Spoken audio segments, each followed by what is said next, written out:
이번 주 시민데스크 잘한 뉴스 아쉬운 뉴스에서는 경쟁하듯 쏟아진 조두순 관련 법안을 담은 보도와 함께 코로나19 백신 접종을 시작으로 불거진 각종 가짜 뉴스와 백신 승인 소식을 전한 YTN 보도에 대해 얘기 나눠봅니다. 이번 주는 어떤 시청자 의견이 올라왔을까요? 시청자 브리핑 시시콜콜 위클리 픽. 여러분의 물음에 YTN이 시원하게 답해드립니다. 오늘 전격 인터뷰 취재 후에선 코로나19 백신 관련 다양한 소식들을 과학 전문 기자를 통해 들어봅니다. 내가 본 DMB에서는 뉴스 캠핑을 주제로 열린 12월 YTN DMB 시청자위원회 소식을 전해드립니다. 시청자 여러분, 한 주 동안 안녕하셨습니까? 시민데스크 박광렬입니다. 과학 지식에 대한 높은 신뢰도를 자랑하는 유튜브 YTN 사이언스 채널이 구독자 40만을 돌파했습니다. 포스트 코로나 시대 똑똑한 콘텐츠 소비가 중요하다는 것 잘 아실 텐데요. 일상의 보탬이 될 다양한 과학 정보들 YTN 사이언스 채널에서 확인해 보시기 바랍니다. 오늘 시민데스크 잘한 뉴스, 아쉬운 뉴스로 시작합니다.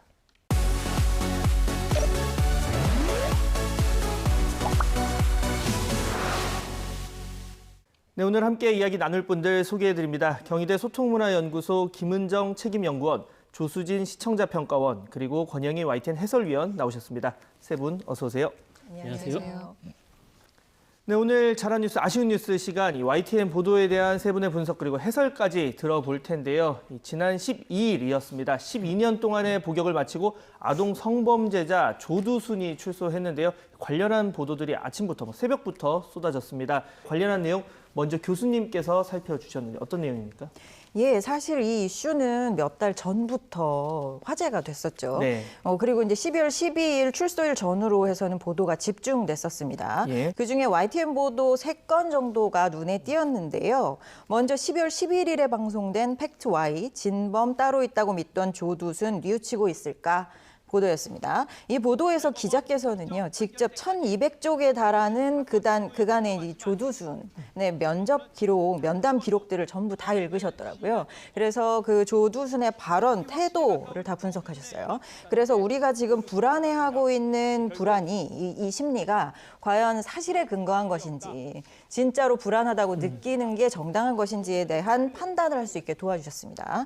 두 번째로 앞다퉈 발의했지만 조두순 못 막는 조두순법이라고 하는 보도가 또 눈이 띄었는데요. 조두순 출소를 앞두고 나서 여야가 발의한 여러 가지 법안들이 있었습니다. 시민들이 불안해하니까 내놓은 법안들이겠죠. 이게 실제로 효력을 발휘할 수 있을지를 점검했던 그런 보도였습니다. 그리고 마지막으로 또 다른 조두순 막아라. 해외는 어떻게? 편에서는 불안감을 해소하고 재범률을 낮출 수 있는 방안이 실제로 있는지, 해외 사례는 어떤지 이 검토를 통해서 대안을 모색해본 보도라고 봤습니다. 관련해서 평가원님께서 보신 YTN 보도 좀 조두순 관련해서 어땠습니까? 네, YTN 보도를 보면 조두순법 시행 또 뭐 성범죄 판결이 반복되는 이유라든가 또 재범 방지 대책 등의 분석 기사가 조금 많았던 편이고요.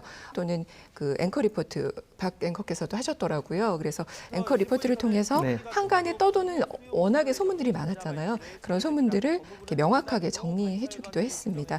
다만 그 몇 개의 뉴스에서 나영이 주치의라든가 나영이 가족 이런 식으로 피해자를 가명이지만 거론한다던가 이런 것들이 조금 보였습니다. 그래서 많진 않았지만 이런 점들은 조금 더 신경 써야 할 부분이라고 생각을 했습니다. 사실 이런 사건에서 피해자는 뭐 어떤 식의 보도가 나오든 잘 접하고 싶진 않을 텐데 또 공익적인 측면이 있다 보니까 저희가 뭐 대책이라던가 이런 부분, 재범 방지를 위한 부분은 안 다룰 수는 없는 거고 그 와중에도 가십, 자극 이런 단어가 안 나오도록 최대한 주의를 해야 될 텐데요. 관련해서 위원님 어떻게 보셨습니까? YTN 보도?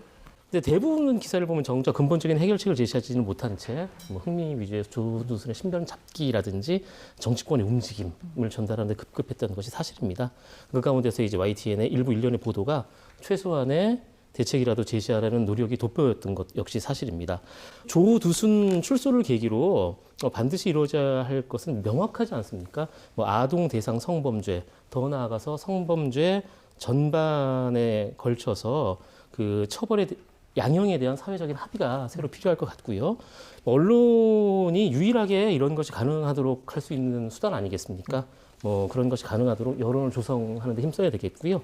전문가 집단의 진단을 귀담아 들을 수 있도록 창구를 마련해야 되겠고요. 그것을 정부에 잘 전달해서 정부 당국이 한시라도 빨리 그걸 정책에 반영하도록 노력하도록 촉구를 하는 그런 자세를 가져야 되겠습니다. 네. 자, 다음으로 지금 영국을 필두로 코로나19 백신 접종 최근 시작이 됐습니다. 바이러스 종식이라는 공통의 목표로 전 세계 눈과 귀가 아주 집중된 상황인데 이번엔 교수님께서 이 관련 YTN 보도들 살펴주셨죠? 예, 12월 10일에 보도된 두 건입니다. 옥스퍼드대 FDA 승인 늦춰지면 내년 하반기에나 공급 가능이라고 하는 보도고요. 또 한 꼭지는 한국 첫 도입 계획, 아스트라제네카 백신 FDA 승인 늦어질 듯이라고 하는 보도입니다. 이 두 보도 꼭지는 영국 연구소와 미국 FDA 간의 논쟁을 그들의 입장에서 전한 보도라고 하는 생각을 하게 되었습니다. 특별히 지금 아스트라제네카와 백신 개발 경쟁을 벌이고 있는 제약회사들, 대표적으로 화이자나 모더나 이 모두 미국 기업들이라고 하는 사실도 우리가 좀 그 상황도 감안을 해야 되겠죠. 이러한 상황에서 이 보도들이 주로 언급하고 인용한 그런 기사들은 모두 뉴욕타임즈나 NBC 등의 미국 언론사들이었습니다. 다시 말하면 미국 관점을 그대로 보도했다라고 이야기할 수 있는 거죠. 사실은 이 문제는 외신을 인용한 보도에서 반복적으로 지적되는 그런 문제라는 생각이 듭니다.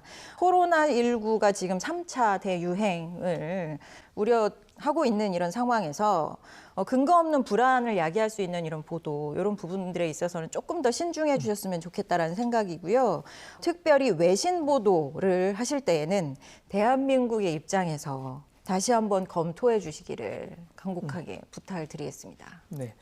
사실 뭐 기사를 주의 깊게 보지 않으면 이게 미국 의약품인 줄 알 수도 있을 정도로 관련해서 미 FDA 얘기가 많이 나왔는데, 자, 이번엔 평가원님께서 살펴봐 주신 백신 접종 관련 YTN 보도 어땠습니까?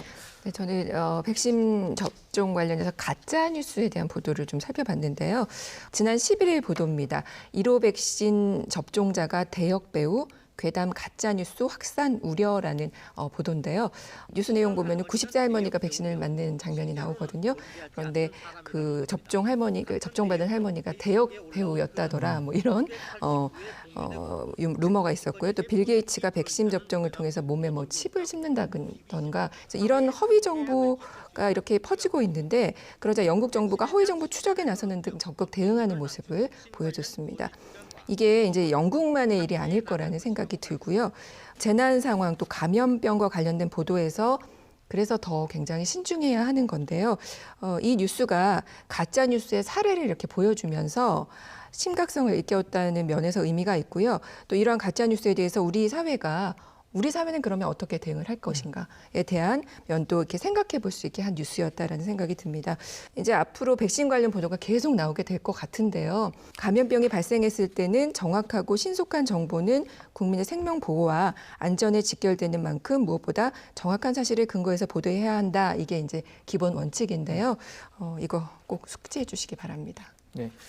사실 이런 공공의 뭐 안전과 관련된 보도는 신속보단 정확이 더 중요할 텐데 이게 사실 현실에서 뭐 지키기가 어려운 항상 가치 판단이 드는 경우가 많겠죠.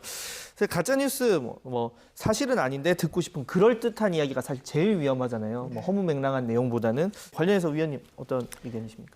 국제부에서 작성한 외신 보도의 맹점이 뭐 일부 드러난 그런 보도라고 보여지는데요. 외신 보도의 특성상 걸출한 외신들을 인용해서 보도할 수밖에 없는 한계가 분명히 있잖아요. 저게 분명히 외신, 외국 그들만의 일이다. 이게 딱 명확하게 그어진 보도면은 보면서 오히려 즐길 수 있는 거잖아요. 아, 저 나라 저렇구나 이렇게 넘어가면 되는데 이게 우리랑도 밀접한 연관이 있는 내용이기 때문에 오히려 헷갈릴 수 있는 것 같습니다. 지적 타당하고요. 우리나라만 먼저 승인을 했을 경우에 좀 불안감과 혼란을 감당할 수 있을 것인지 그런 거에 대한 뭐 검증과 보도 이런 게 지금 절실해 보입니다. 안 그래도 모두가 불안해하고 있으니까요. 그리고 가짜뉴스 말씀하셨는데 정확한 내용을 추측이나 과정 없이 보도하는 것이 가장 중요하다. 이렇게 원칙을 정했는데요. 보도 준칙 잘 지켜야 됩니다. YTN이 앞장서서 보도 준칙 잘 지키도록 노력하겠습니다. 자, 이 코로나 백신 관련해서는 잠시 뒤에 저희가 취재 후 시간에서 더 상세하게 알아볼 거니까 궁금하신 분들 채널 고정해 주시면 되겠습니다. 자, 다음으로 넘어가서요. 얼마 전에 이런 일이 있었습니다. 장애인을 돕기 위한 안내견이 마트 출입을 거부당하면서 큰 논란이 있었는데요. 이후에 이 안내견을 향한 비장애인들의 시선 어떻게 달라졌는지를 긴급 점검한 보도가 있었습니다. 이번에 평가원님께서 살펴주셨죠? 네. 그냥 개가 아니에요. 안내견 출입 거부 논란 그 후라는 제목의 기사였는데요. 네.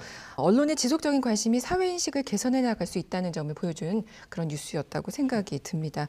기획도 좋았던 것 같아요. 그리고 뉴스 구성도 좋았습니다. 재밌었고요. 기자가 안내견 훈련사와 함께 뭐 도심 곳곳 뭐 쇼핑몰이라든가 카페, 버스도 타보고요.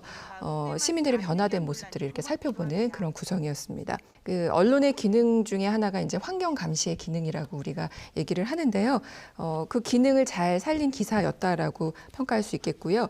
이 뉴스가 우리가 어떤 이슈에 관심을 가져야 할지 생각해보게 하는 좋은 뉴스였다고 생각이 듭니다. 네, 소소하지만 소소하지 않았던 네. 뉴스였다. 뭐 기획, 구성, 주제 선정 모두 좋았다라고 얘기를 해주셨고, 자 교수님 어떻게 보셨습니까?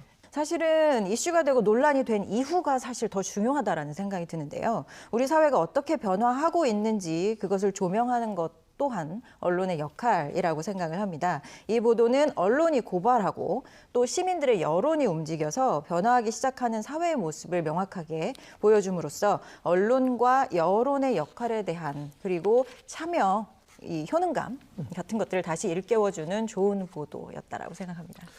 보면서 저도 몇 가지 느낀 건 하나는 시각장애인뿐만이 아닌 사람들을 위한 안내견도 있구나. 두 번째는 푸들도 안내견이 있구나. 그 버스기사 아저씨가 기사에서 얘기를 하고요.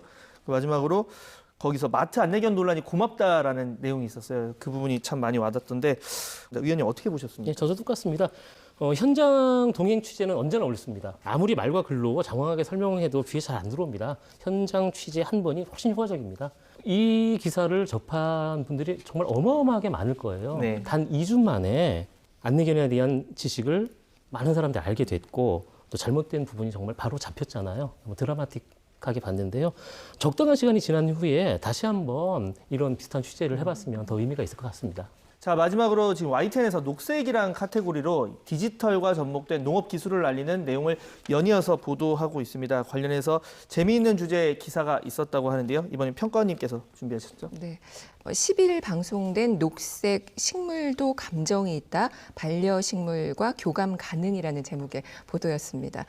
이게 사람과 식물 간의 상호작용이 가능하다라는 걸 과학적으로 증명하는 그 실험을 보여주거든요. 그래서 굉장히 흥미있게 봤는데요.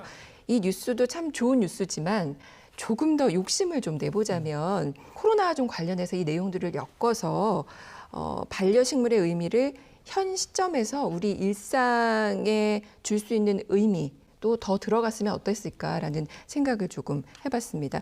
뭐 저도 집에서 반려식물 키우는데 네. 예, 큰 돈 안 들고 조용하고 너무 좋습니다. 너무 좋은데 커가는 거 보는 재미도 있고 저도 뉴스를 보니까 나가다가 그냥 끝나는 약간 느낌이 들어서 조금 더 했으면 어땠을까 하는 아쉬움이 들었는데 위원님 어떻게 보셨습니까? 되게 꼼꼼하신 것 같아요. 저 이 뉴스 보면서 아 그래?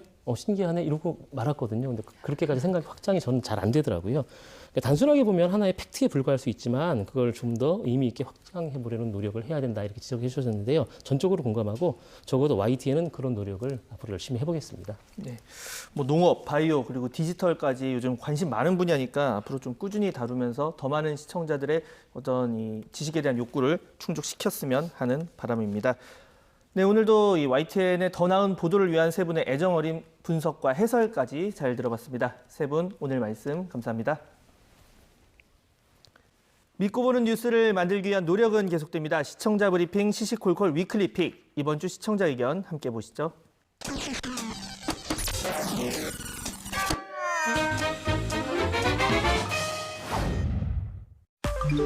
YTN은 김학의 전 법무부 차관의 이른바 별장 성접대 의혹, 피해 여성은 성폭행이라고 부르는 이 사건과 관련해 고화질 동영상을 단독 보도한 적이 있습니다. 이에 대해 김 전 차관은 YTN에 5억 원에 이르는 손해배상 소송을 제기했는데요. 기존에 공개됐던 휴대전화 촬영본과 같은 내용이지만 흐릿하지 않아서 얼굴을 쉽게 알아볼 수 있습니다. 경찰과 검찰은 원치 않는 성관계였다는 여성들의 진술을 외면했고 결국 김 전 차관은 아무런 처벌을 받지 않았습니다. 지난해 4월 방송 이후 기사를 쓴 한동호, 홍성욱 두 기자와 YTN은 김 전 차관으로부터 손해배상 소송을 당했습니다. 1년 만인 올해 4월 법원은 5억 원을 물어주고 끝내는 게 어떻겠냐는 화해 권고 결정을 보냈고 YTN 측은 이의 신청으로 재판을 이어갔습니다. 최근 법원은 김학의 전 차관의 청구가 이유 없다며 기각해 상황이 종료됩니다. 한동호 기자가 1년 반 동안 소송으로 고통받은 과정을 기술한 Y파일의 내용입니다. 최근 검찰 이슈 때문인지 여기에 수많은 공감 댓글이 붙었습니다. 전 국민이 다 알아봤는데 검찰만 못 알아본 김학의 얼굴. 김학의 사건 하나만 봐도 검찰이 얼마나 무소불위의 권력을 휘둘렀는지 알 수 있다.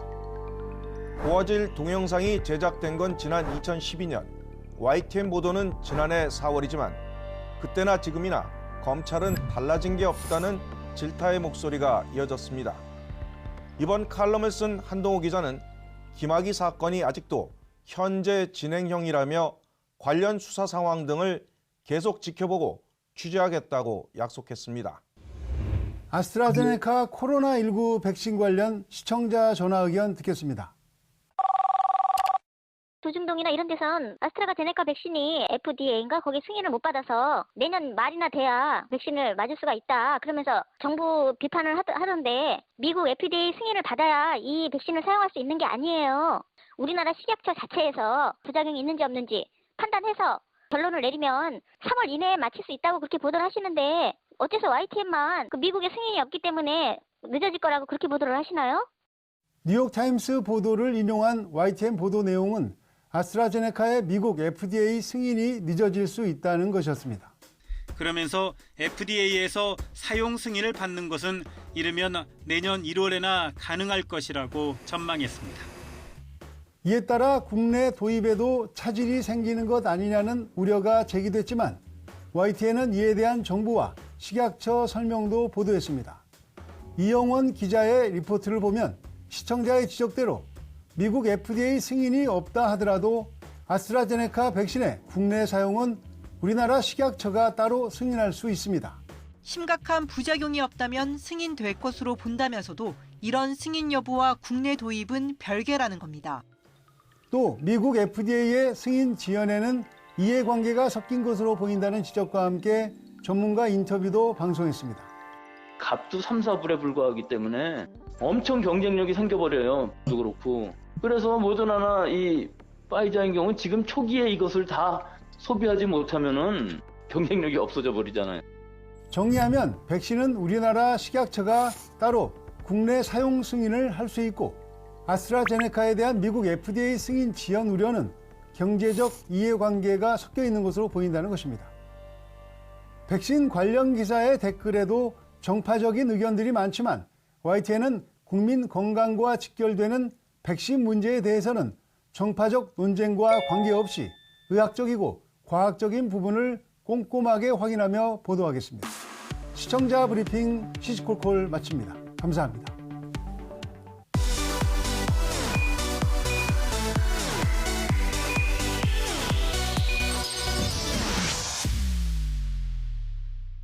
기사에 다 담지 못한 취재 뒷이야기를 기자에게 직접 들어봅니다. 전격 인터뷰 취재 후 시간, 오늘은 YTN 사이언스 이혜리 기자를 만나봅니다. 안녕하세요. 아나운서 황보혜경입니다.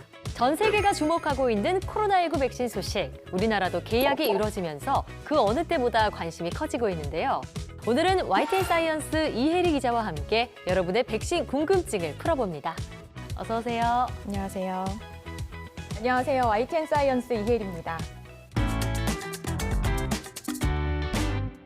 현재까지 우리나라가 확보한 백신이 총 4가지입니다. 아스트라제네카와 화이자, 모더나, 그리고 얀센인데 각각 백신의 특성도 다르고요. 접종 횟수나 가격 면에서도 차이가 있잖아요.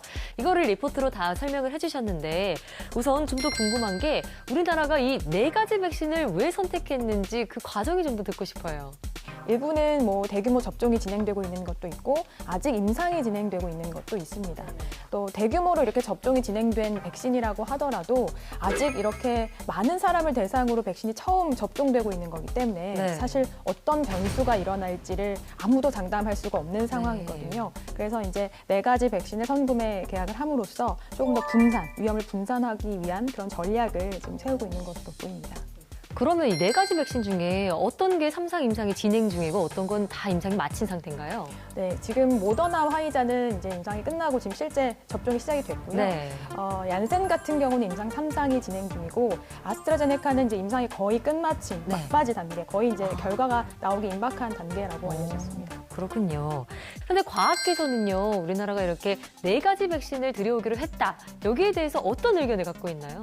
일단 정부가 안전성을 확보하기 위한 차원에서 4가지 백신을 확보했다라고 밝혔기 때문에 사실 이거에 대해서는 큰 뭐 이견은 없는 없어요? 것으로 보이고 좀 타당하다고 보는 건가요? 네, 최대한 안전하게, 안전에 최우선 가치를 두고 네. 좀 접근을 해야 된다라는 의견이 다수의 의견으로 전해지고 있어요. 네. 이 아스트라제네카는요, 심지어 지금 미국 FDA 승인을 아직 받지 않은 상태예요. 그러다 보니까 우리나라로 못 들어오는 거 아니냐 이렇게 오해하고 있는 경우도 많던데 좀 설명 좀 해주시죠. 백신을 승인하는 거는 각 나라가 각 나라의 절차에 따라서 안전성을 검증하고 그 백신을 선택을 하는 선택의 문제이기 때문에 미국 FDA가 선택을 했다고 해서 뭐 우리가 반드시 한다 뭐 이렇게 네. 말할 수 있는 것도 아니고 또 안 했다고 해서 우리는 안 할 것이다라고 예상할 수 있는 문제는 아니기 때문에 별개라는 말씀이시죠? 그렇죠. 물론 미국의 승인 과정을 참조를 할 수는 있겠지만 이거를 절대적으로 우리가 뭐 받아들여야 되는 그런 상황은 아닙니다. 자, 그러면은 이 백신 중에서 4가지 백신이라고 하셨잖아요. 각각 백신의 유형이 다른데 어떻게 구분해 볼 수 있을까요? 우선 이 4가지 백신은 크게 2종류로 좀 나눠 볼 수가 있는데요. mRNA 백신하고 그리고 바이러스 벡터 백신 이렇게 일단 크게 나눠 볼 수 있습니다. 네. 이 mRNA 백신은 그 화이자와 모더나 백신이 여기 속하고요. 바이러스 벡터 백신에는 아스트라제네카, 얀센 이 2종류의 백신이 포함이 되는데요. 네. 우선 뭐 mRNA 백신 같은 경우에는 이 mRNA라는 자체가 굉장히 좀 뭐라고 할까 예민한 물질이라고 할까요? 네, 좀 쉽게 다루기가 좀 어려운 물질이다 보니까 유통이나 보관 과정이 좀 까다로울 수밖에 없고 그래서 막 극초저온에서 그렇게 유통을 시키는 거예요? 네, 맞습니다. 그래서 네. 극저온 유통이라는 그런 좀 까다로운 조건이 붙게 되고요. 네. 두 번째로는 이제 또 접종 횟수에서도 약간씩 차이가 있는데 네. 우선 얀센 백신만 1회 접종이고 한 번이요? 네, 네. 나머지 3가지 백신은 모두 2회 접종을 해야 되는 걸로 알려져 있습니다. 이렇게 좀 장단점이 다르다 보니까 일단은 이 4가지 종류의 백신을 앞으로 이제 국내에 들여왔을 때 어떤 식으로 접종할지도 조금씩 좀 방법의 차이가 있을 걸로 예상됩니다. 그럼 방금 설명하신 이런 백신들은 기존에 나왔던 백신들과는 어떤 차이가 있는 거예요? 네, 우선 그 mRNA 백신과 바이러스 벡터 백신의 경우에는 뭐 우리가 전통적인 백신이라고 얘기하는 뭐 사백신, 생백신과는 좀 다른데요. 일단은 사백신이나 생백신은 이 바이러스 자체를 이용을 해서 이거를 활성화시키거나 혹은 불활성화시킨 상태에서 이제 바이러스를 이용하는 백신이라고 하면 이 mRNA 백신과 바이러스 벡터 백신은 이 바이러스의 유전 물질을 이용을 하는 거기 때문에 좀 개념 자체가 좀 다르다고 볼 수 있고 이 mRNA라는 거는 이제 유전 물질이라고 볼 수 있는데 일단 몸 안에서 코로나19 면역 반응을 일으킬 수 있는 mRNA를 직접 주입하는 그런 형식의 백신이고요. 이 바이러스 벡터 백신은 아데노 바이러스라는 바이러스에다가 코로나19 유전자를 집어넣어서 몸 안에서 이제 그 면역 반응, 항체가 생성될 수 있도록 하는 그런 백신을 말합니다. 네, 또 이혜리 기자의 리포트 중에 이 백신 접종을 시작하면은 오히려 더 위험해질 수 있다 이런 내용이 좀 파장을 일으켰어요. 이게 어떤 얘기예요? 우선은 백신 접종이 막 이루어지기 시작한 초기에 대한 얘기인데요. 네. 백신을 일부 사람들이 맞기 시작을 하면 그 사람은 이제 백신을 맞았기 때문에 본인은 난 안전하다. 그렇죠. 그리고 코로나19 바이러스가 이후에 들어온다 하더라도 증상이 없을 가능성이 있거든요. 일종의 뭐 무증상 감염자처럼 활동을 할 수 있기 때문에 오히려 이렇게 백신이 초창기 접종이 될 때는 모두가 조금 더 방역에 신경을 써야 한다라는 얘기고 이런 거를 이제 트로이 목마 효과라고 부르거든요. 자, 그리고 지난 14일이죠. 미국도 드디어 백신 접종을 시작을 했습니다. 그런데 안전성을 이유로 나는 백신을 맞지 않을 거다 이렇게 말하는 사람들도 꽤 많다고 하는데 백신 무조건 맞는 게 좋을까요?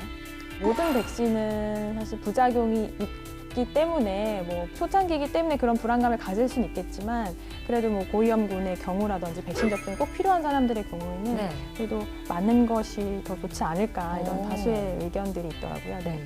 이게 좀 부작용 사례들이 보도가 되면서 사람들의 불안감도 커지고 있어요. 관련한 가짜 뉴스, 괴담들도 돌고 있고요.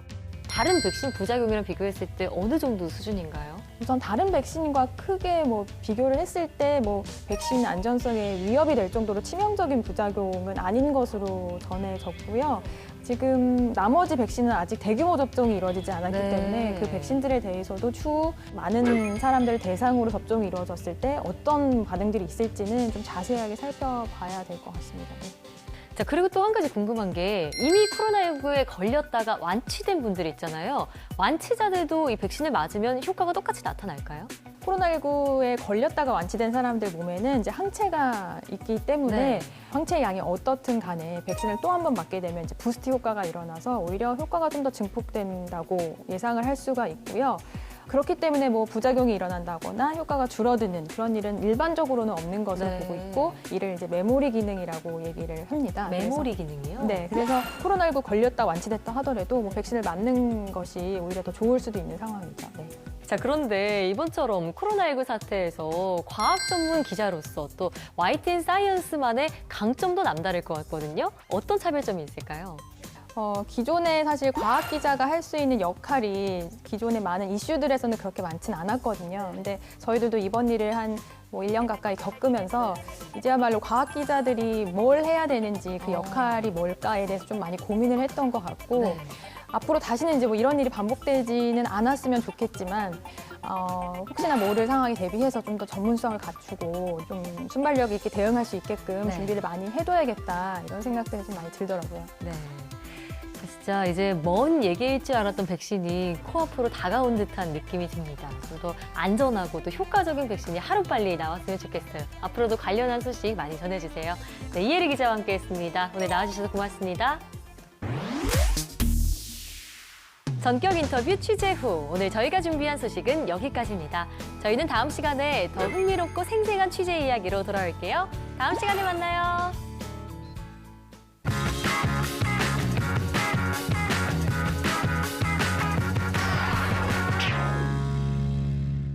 YTN DMB에서 방송된 프로그램을 소개하는 내가 본 DMB 시간입니다. 오늘은 뉴스 캠핑을 주제로 열린 YTN DMB 시청자위원회 소식 전해드립니다. 2020년 12월 DMB 마지막 정례 회의 내용 함께 보시죠. 3차 YTN DMB 시청자위원회를 시작하겠습니다. 장편은 전체적인 흐름이 좋았습니다. 특히 해동사는 안중근 의사 사당이 있다는 것을 처음 알았고 이또 히로부미를 저격한 시간인 멈춰진 시계 장면이 인상적으로 다가왔습니다. 뉴스 캠핑은 공익적 성격이 좀 강한 프로그램인 것 같았습니다. 지역 관광 활성화를 도울 수도 있고 그리고 또 지자체 입장에서 굉장히 협업 관심이 높을 만한 프로그램으로 보여서 향후의 활성화 가능성이 크다고 생각됐습니다. 주민터뷰 코너가 끝나면서 MC와 지역 단체장이 엔딩 멘트처럼 인사를 나눕니다.